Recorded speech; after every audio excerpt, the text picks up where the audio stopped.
like I've said before, it's hard to find a thin brick paver that looks good. Like I've been to our local tile stores here, and there are products that are ceramic or porcelain out there, like true tile products trying to mimic brick. But I'm never happy with those. Like to me, they just don't look real. They look inexpensive. And so I shopped online and found your product and was like, oh, this is great. I was able to order samples. They were delivered within a week. Welcome to the Kitchen Remodel Made Easy podcast. I'm your host, Robin Johnson, and I can't wait to chat with you about one of the most exciting topics ever. Kitchen design, right? I mean, who doesn't dream of remodeling their kitchen? Friends, if you're looking to uplevel the most important room in your home, I am so glad you're here. As an award-winning designer of over 20 years, kitchens are my absolute favorite room in the house. With hundreds of decisions to be made and thousands of dollars on the line, you won't want to miss an episode. Let's get started. Well, welcome back to the podcast, everyone. Today, we've got a great resource for you out there. If you're interested in having that beautiful brick look and style in your kitchen, I recently did a project with a company called ZenBuild out of Chattanooga, Tennessee, and they were a wonderful resource to work with. And we chose some thin brick pavers to use as a backsplash in this coffee bar, and we also ran it around all of the walls in the butler pantry, and it looked amazing and created a wonderful bistro-like feel. So I'll link the project feature below in the show notes. But if you are a homeowner out there and you're thinking of including that brick look and feel in your kitchen, you're going to really enjoy today's show. So without further ado, let me introduce you to the father and son team in charge of this great resource, Clark and Carson Combs. Welcome, guys. Thank you, Robin. Thank you, Robin. You're welcome. So tell me, first of all, the name Zen Build. How did you come up with this company name? We actually worked with an agency when we were doing our rebrand and launching our e-commerce platform, and they had tons of different options. And the one that really stuck for me was ZenBuild. I've been in the commercial construction arena since 2004. I'm still 39, I promise. But nothing in construction has ever been zen, from OAC meetings to product deliveries not happening to, all the things that happen in construction. So when we went through the name selections, that one really stuck because, that customer centric, is a core, principle for our team. And so Zen Build is how the name came about. And we all want the Zen build process, if possible, for sure. So tell us a little bit about your company, when you were started, and who all you supply to. Yeah, no, fair enough. So the company actually started in November of 2014. And at the time, we were just a catalog website. And we started just matching bricks online. We weren't really doing any thin brick. And for the audience, when we say brick or thin brick or brick paver, us brick nerds, that means something very specific. And so brick itself is typically a full bed depth brick, is what you see, in a traditional school, church, or house. It's about 4 inches in thickness. And that's how we started. We started taking inventory and matching projects all over the country. After about 5,000 match jobs, we realized that people would buy product online.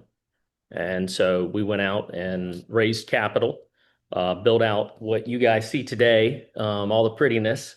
Started that in 2018, launched in 2019. And at the time, we had looked at the full bed depth, and then we looked at thin. And thin veneer, as an industry whole, has been growing. It's over double digits in terms of entire wall share in the United States now. There's a lot of reasons for that. Whether taking the product inside or, on a large scale project, reducing the structural steel, and making, actually you also increase, your square footage, in your building as well, because we're making the wall smaller. But Hmm. we pivoted when we launched the site and said, all right, the thin veneer product we can price and deliver anywhere in the contiguous US at a very good price very quickly compared to what, as we talked before you on the podcast, Robin, driving around trying to find showrooms, maybe 30 minutes, an hour away, not always in the best part of town, open from kind Yeah. of 8 to 4. Yeah. Uh, and And so closed on weekends. it closed on weekends. This guy's getting phone calls on the weekend, from customers. And that's, it's a core tenet for us. The first entrepreneur in my life was my grandmother. And she she could put a carburetor together in the dark. Impressive Midwesterner. And I talked to our incoming reps, about how we treat customers, and we want every customer to feel like they're being treated just like you treat your grandma. And that's, let's get them information, let's help, and help them get their project done, and hopefully make the experience zen.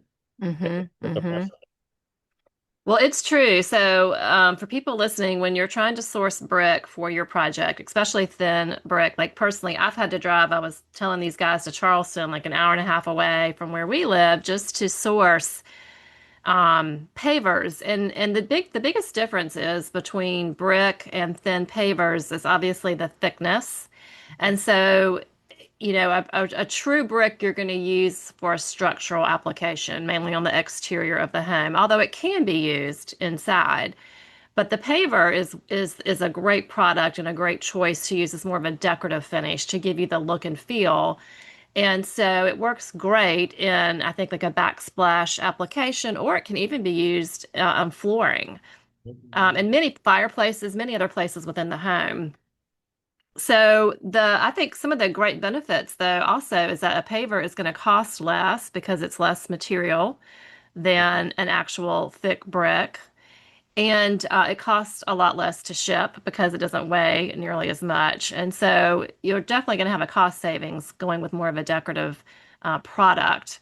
And then, just like the rooms, like if you have a backsplash and you're wanting to have the brick look, you're not going to have to, you're not going to lose that extra 2 inches of space that a real true brick would take up. You're going to have just that nice thin layer. So, what do you guys find like with your customer base? Do you do a certain style of brick paver more than others? Are there more popular colorways and textures that you tend to sell? Yeah, great question. And you know, it's silly, but we kind of talk about the trends, and it's very similar to fashion, right? And we lovingly joke about the Joanna Gaines because it's white shiplap and white painted thin brick. And we have a lot of customers that come in, and we've got products that are already completely white, and then we have other products that have a little bit more character or texture. We we have our products are actually made at plants all across the United States. And so inherently, different manufacturing processes, although similar, create different aesthetic looks on the brick. And our stone as well. We do quite a bit of both natural stone and then manufactured stone. But ultimately, in curating the product offering for customers, we have a lot more product than we have on the actual website. What we do is we try to see those trends as they're coming because customers are sampling from us. Oh gosh, we have, hundreds, close to 400 samples going out every month. And so from those samples to then the customer purchasing, you kind of see trends in different areas. Florida loves white stone and white thin brick. Uh-huh. Yeah, I can see that. Get over to kind of over the Rockies and then into California and up into Washington, Oregon, we have customers that like black, very uniform, tight. And so, and then you've got other customers that go, we have no idea what we want. You have too many selections. And that's where, the team and our sales team kind of comes in and goes, okay, what are you looking for? And what's something really good? And this would be great because he is cold calling this summer. He is learning sales is with customers. A lot of times they've got an idea in their head, but our product's a visual product, right? And so getting the sample is important. And those samples typically arrive in about 5 to 7 days, depending on which plant, to where the customer's product's at. But looking at Instagram or Pinterest or something that they've seen, even in a magazine. That's a lot of time what the sales guys will do is like, okay, you're kind of describing, I know we have a lot of options. Send me a kind of a photo of the look you're going for. Mm-hmm. And then out of that, curated catalog, we pull up what we've already got, or we pull up something that we don't have on the site that might not be for everybody, but might be really specific to what that person wants their kitchen, fireplace to look like. So like the brick that we went with was the old Chicago, I think it was Pueblo Bonita, Yeah. if I'm saying that correctly. Um, so was that brick designed from like an inspiration of of an actual Chicago brick? Like, or was it actually like I'm not clear. Is it designed to look like it or is it actually it? No, it's designed to look like it. Great Okay. question. You've got the eye. And so, the that reclaimed look, the tumbled edges, kind of a regular length, some are a little bit longer and, others is that loft look, and it is something that is desired from it being like a red to a little bit of multicolor to an all white or an all black or a buff or a gray. And so that product, the Pueblo Bonito, you got the name right. Very good. Uh, that is a new color that came out maybe 3, 4 years ago. We started with that, and then Vino, which was a little bit more of a wine color. But within that series, the most popular for the last 2 years was the Old Chicago Blanc, Mm. BLANC. Hmm. And that's because it's all white. I mean, it's all white. And so most of the times the clients that come into us are also, when they're a DIYer, Robin, you're professional, you've done this for a long time. They don't know about some of the subtle things, such as the aesthetic of the wall. About 20% of what you see is also that grout or the mortar Yes, that's in between the brick. And so, that can change drastically drastically. what it looks like. And so Yes. that's where the team comes in and kind of helps. But the inspiration pictures that people see, that helps us so much kind of dial it down and help them walk through their project.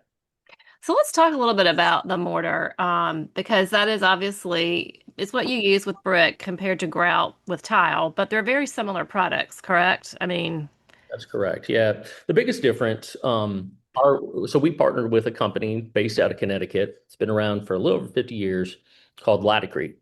Uh, mhm. and I had worked with them since 2011, 12, and they created a product specifically for thin veneer, thin brick, thin stone, and really did the investment to make a product that is we're older Cadillac, the Cadillac, of mortar for this type product. And the biggest difference between a mortar that you use for a brick, say, difference between the grout that you use for a thin brick, thin stone, or tile, is that the base materials are a good bit different. Regular veneer brick, you add sand to it, you add water to it.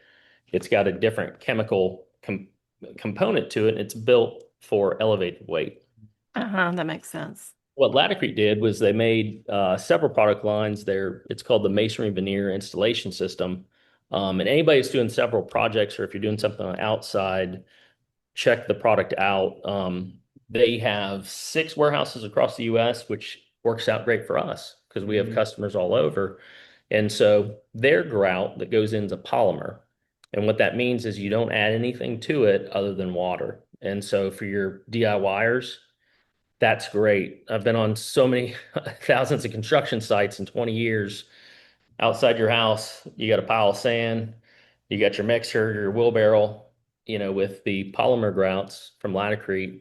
You put it in a 5-gallon bucket, you mix it, and you can be right there in the kitchen of the fireplace without the additional mess. And now for a quick message. Hey there, if you're planning a kitchen renovation in the next 3 to 12 months, I am so glad you're here. For less than the price of your new kitchen sink, you can purchase my simple step-by-step kitchen remodel made easy course to design, plan, and execute your project like a pro. And just for course purchasers, I even have a community that you can join if you want to ask me questions and have an extra set of eyes on your project. I'll link everything for you in the show notes below.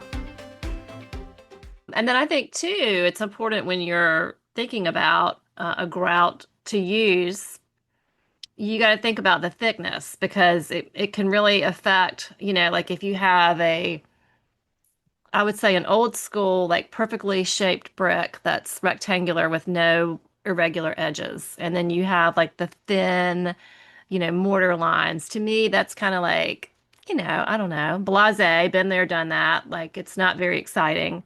But it gets fun when the brick is kind of irregular and it's got more character to it. And then you add like a thicker grout joint. To me, that's when it gets more exciting. And it also kind of creates, I think, an older feel. And Hmm. so, and I don't know the history on this, you may, but like in Charleston, I mean, I love to create that Charleston style brick because you have the thicker grout lines, the thicker mortar lines, and I'm talking like almost a half inch even sometimes. Yeah. Do you have any knowledge on that, like the history of that, or just the styling of it, or what your customers are picking out? Yeah, we've heard that called German smear. We've heard it called whitewash. We've heard it called overgrout. What that does, and the reason it really works better with thin than it does, a standard full bed depth brick, is your joints are typically around 3/8. Okay.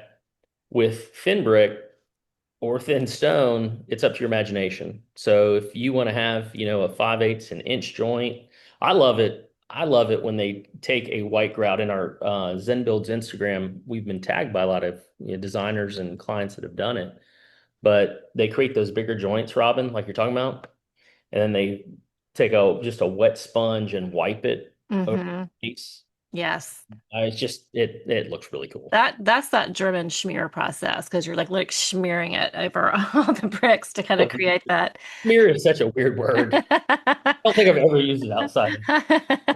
I don't know how it's spelled, um, but yes, and then also I've seen it's called the grapevine effect, where people will come in with like I don't know what tool they use. They draw a little line down the middle of the mortar. What do you know anything about that? It's called. Do you know what it's called? No, we used it though when we did it on the table right there. Uh-huh. I don't know what it's called though. So I've heard it's the grapevine effect. grapevine, yeah, it's a joiner, is what it is. So it looks like a little metal S, Hmm. and on one end it's just got that metal out. And when the grout is thumbprint steady, they just take it through on the header and the stretcher joint and kind of get it. But all of our team, we've got reps in whew, California, St. Louis, Georgia, Alabama, Tennessee, Wisconsin. We're adding more, but they all come here to our main office and go through training and actually work through doing exactly what you're talking about with our thin products. They use the polymer adhesive mortar or thin brick Hmm. mortar. Then they go in and grout. Yep. And then we let them see if they can try to pull it off the cement board, and they can't because it's 800 psi. Nothing's coming off of that thing. So for anybody out there listening, whether you're DIY or whether you've hired a contractor for a full-on kitchen remodel, um, the thin brick that we're talking about can be applied to, it doesn't have to be like a backer board, or does it for like a tile? Great question. So I kind of look at the application and how high it's going. Um, for a kitchen backsplash, we can go direct to sheetrock as long as it's not painted. The 'Cause, drywall. yeah, Okay. right. And you want to get that substrate as clean as possible so that you don't have anything in between.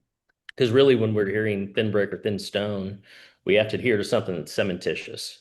And sheetrock is cementitious, but if that paint's in there or adhesive, it will stick, but it's not that tight, 800 psi strength that we Hmm. want. So I like for backsplashes, either standard sheetrock, permabase, concrete board. For fireplaces, specifically more on the stone side, Robin, because the stone's closer to about 12 to 13 pounds a square foot. I like to see them use concrete board Hmm. and take it back to their studs.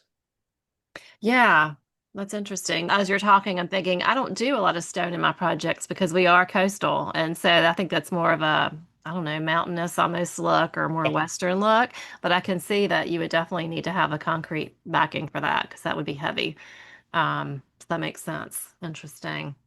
And what Good. about flooring? Like if you, a lot of people love to have like thin brick. I've done laundry rooms for clients. I've done butler pantries for Yep. clients where we'll do like a herringbone or a fun, layout. Um, is there anything we need to know for using that kind of product on a floor? I like, because we essentially look at that as light pedestrian traffic, right? Whereas if you're on the outside or it's a driveway, we wouldn't want you to use that because when you have a vehicle turning, a thin brick for, the people that are listening can be as thin as around a half an inch up to about an inch in thickness. And so, they're great for going up the wall. If you're putting them on a floor and it's, the kids and mom and dad and the dog, coming through the mudroom or in the bathroom, that's great, because you're not going to have that much force of a vehicle or something on the outside. We see customers, the herringbone pattern is probably the most popular Hmm. for the interior. And in mud rooms, I actually like a little bit more of a rustic color or something that's a little more darker or red or gray as opposed to the white. We all have to clean stuff, and white on the floor, is not something that I would do. But it's definitely another popular use for our products. Yeah, for sure. And I would think that would be tough to keep clean with a family. And then the lighter the brick, the lighter the grout. And let me just ask you this because I've always wondered this. So if you have grout that is, like you say you bought a house and you have grout and you hate the grout color, is it possible, can you paint over the grout or is it better just to chisel it all out and regrout the product? I'm so OCD that if I painted it, it would drive me nuts. Do you know what that means? OCD? Yeah, if you paint it and you can see where the grout's still there, No. I'd see it every time. You can do that. It's pretty meticulous uh, Yeah. to do, Yeah. but grinding it out kind of depends on how thick it is back, Robin.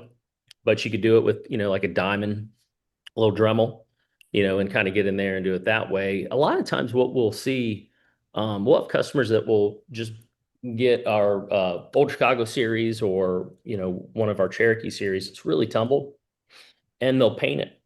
So they'll grout it and then turn around and paint it to kind of get the color because that's the biggest difference, and it's part of education too, right? That's why you do this podcast is letting customers know, our thin brick products and our thin stone products, it's not really like, Sherman-Williams or Porter paint.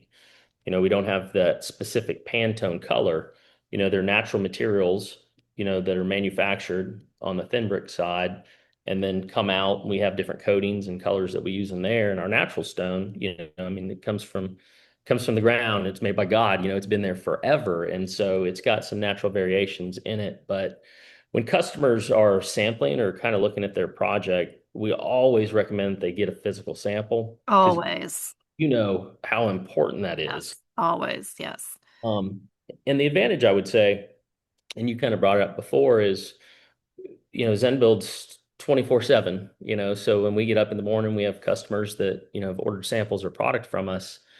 Don't settle by just going to the local place, and they might have one or two options. It's your house. You're going to look at it Hmm. Hmm. over and over, and there's the right style out there for you, and that's what our team's here to do to help. Yeah, like I've said before, it's hard to find a thin brick paver that looks good. Like I've been to our local tile stores here, and there are products that are ceramic or porcelain out there, like true tile products trying to mimic brick. But I'm never happy with those. Like to me, they just don't look real. They look inexpensive. And so I shopped online and found your product and was like, oh, this is great. I was able to order samples. They were delivered within a week. And then having that sample, like you said, you have to order samples to see it in person. And it's so important when you're picking out a product. That's a key component of your kitchen. If you're doing a backsplash or a floor, you want to lay it out with your cabinets and you want to look at it with the countertop. It's all got to work together and pull together. And even your flooring and your paint colors, all of it, and really look at it and study it and make sure. And then the grout color, you cannot forget how important picking out that grout color is because that is everything and can totally change the look of the brick itself. So, um, even getting maybe a sample if you're lucky enough that you can ask your installer to provide, maybe a mock-up for you, or they can take the sample board that you paid for and they can put different grout colors in there to play with it. Highly recommend doing that. So, And it's for us as an organization and a company, um, we have around 1,500 shoppers a day that are coming in. And so, the breakdown on that mix, COVID really changed kind of our customer segment significantly. We were probably closer to about 90% DIYers, and then about 10% what we consider pros, an architect, a developer, tile installer, a subcontractor, a mason. And what happened in kind of the end of 20 and going into 21 is the individual would be buying the samples, and then we would have their contractor come back in because they were like, hey, this might be a little bit out of the scope of my ability.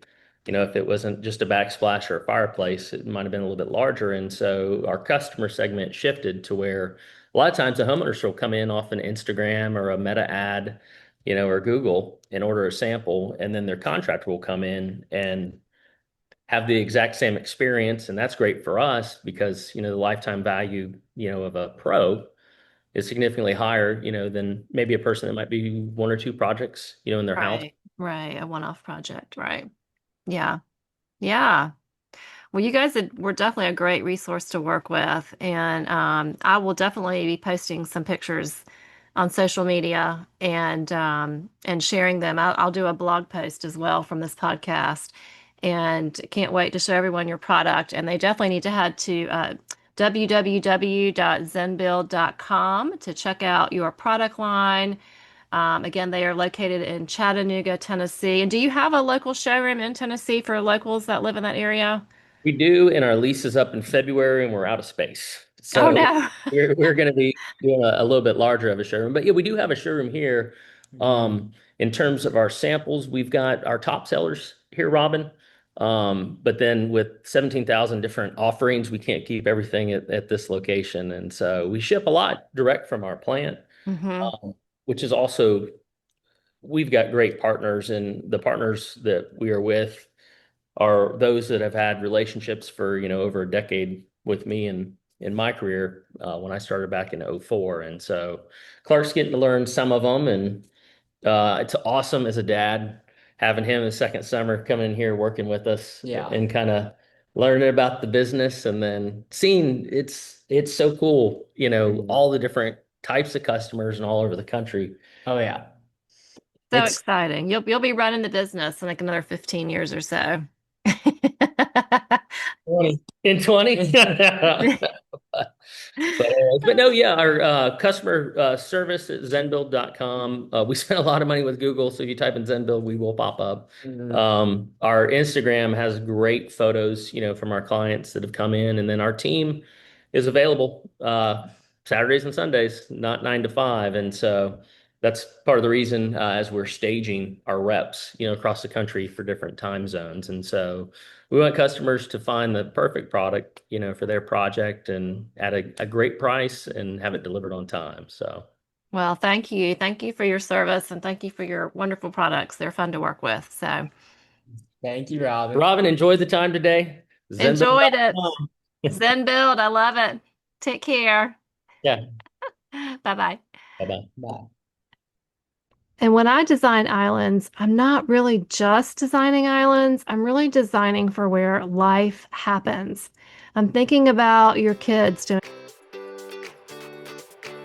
Thanks for tuning in to the Kitchen Remodel Made Easy podcast. If you want to continue the conversation or share your thoughts, I'd love to hear from you. Head over to my Instagram page at Robin Johnson Interiors and send me a DM. If you're curious how to get started on your own remodeling journey, well, I have a free resource you can download called the Kitchen Remodel Starter Kit in the show notes below, or you can head to my website and grab it there on the front page. Friends, if you enjoyed today's podcast and you can't wait to hear more, please leave a raving review to help others find me. And if you didn't, well, don't worry about it. And I'll be back soon for more kitchen design conversations.